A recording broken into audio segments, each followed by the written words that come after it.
एक तरफ भारत बांग्लादेश के रिश्तों में तल्खी, दूसरी तरफ पाकिस्तान और चीन से बढ़ती नज़दीकी और अब मक्का रक्षा समझौते की ओर बांग्लादेश का झुकाव। तो क्या भारत के आसपास रणनीतिक घेरा और मजबूत हो रहा है? क्या दक्षिण एशिया में नए गठजोड़ की जमीन तैयार हो रही है?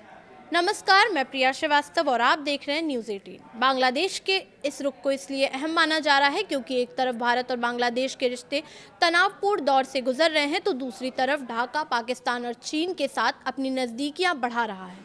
अब मक्का रक्षा समझौते में शामिल होने की संभावना से इस पूरे घटनाक्रम को और ज़्यादा महत्वपूर्ण बना दिया है।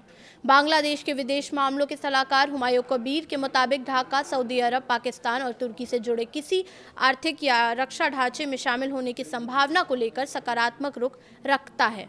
हालांकि अंतिम फैसला बांग्लादेश अपने राष्ट्रीय हित और बदलती वैश्विक परिस्थितियों को ध्यान में रखकर करेगा। अब समझिए कि आखिर मक्का रक्षा समझौता है क्या। सऊदी अरब, पाकिस्तान और तुर्की ने 7 अगस्त को मक्का में इस रक्षा समझौते पर हस्ताक्षर किए थे। समझौते की सबसे अहम शर्त है कि अगर इन 3 देशों में से किसी एक पर भी सशस्त्र हमला किया गया तो बाकी दोनों देशों पर भी हमला माना जाएगा, यानी तीनों देश एक दूसरे की सुरक्षा के लिए रणनीतिक तौर पर साथ खड़े होंगे। इसी वजह से इस समझौते को लेकर इसे कई बार इस्लामिक नाटो तक कहा जा रहा है। हालांकि इसे अभी नाटो जैसी पूर्ण सैन्य गठबंधन कहना जल्दबाजी होगी।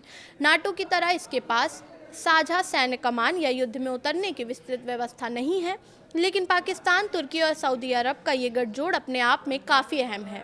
और अब अगर बांग्लादेश भी इस ढांचे का हिस्सा बनता है तो इसका दायरा और रणनीतिक महत्व दोनों बढ़ सकते हैं। अब सबसे बड़ा सवाल ये है कि भारत के लिए इसका क्या मतलब है। बांग्लादेश का ये रुख ऐसे समय पर आया है जब नई दिल्ली और ढाका के रिश्तों में पहले से तनाव है।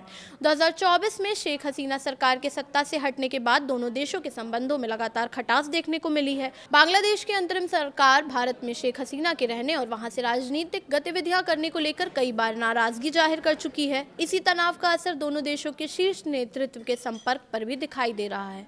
प्रधानमंत्री तारिक रहमान की संभावित भारत यात्रा को लेकर अभी भी सस्पेंस बना हुआ है। बांग्लादेश के विदेश मामलों के सलाहकार ने संकेत दिया है कि फिलहाल शीर्ष स्तर की यात्रा जल्दबाजी में करने का कोई औचित्य नहीं है। उनका कहना है कि पहले दोनों देशों के बीच अहम मुद्दों पर सहमति और उचित माहौल बनाना जरूरी है, यानी तस्वीर साफ है। बांग्लादेश एक तरफ भारत के साथ रिश्तों को लेकर सख्त रुख अपना रहा है, दूसरी तरफ पाकिस्तान और चीन के साथ अपने संपर्क मजबूत कर रहा है।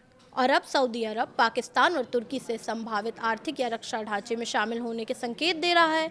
ऐसे में बड़ा सवाल सिर्फ बांग्लादेश के शामिल होने का नहीं है, सवाल ये है कि क्या दक्षिण एशिया और मुस्लिम दुनिया में बन रहा ये नया रणनीतिक समीकरण भारत के लिए नई चुनौती खड़ी कर सकता है। आने वाले दिनों में बांग्लादेश इस समझौते को लेकर क्या फैसला करता है और भारत इस बदलते समीकरण का किस तरह जवाब देता है, इस पर सबकी नज़र टिकी हुई है।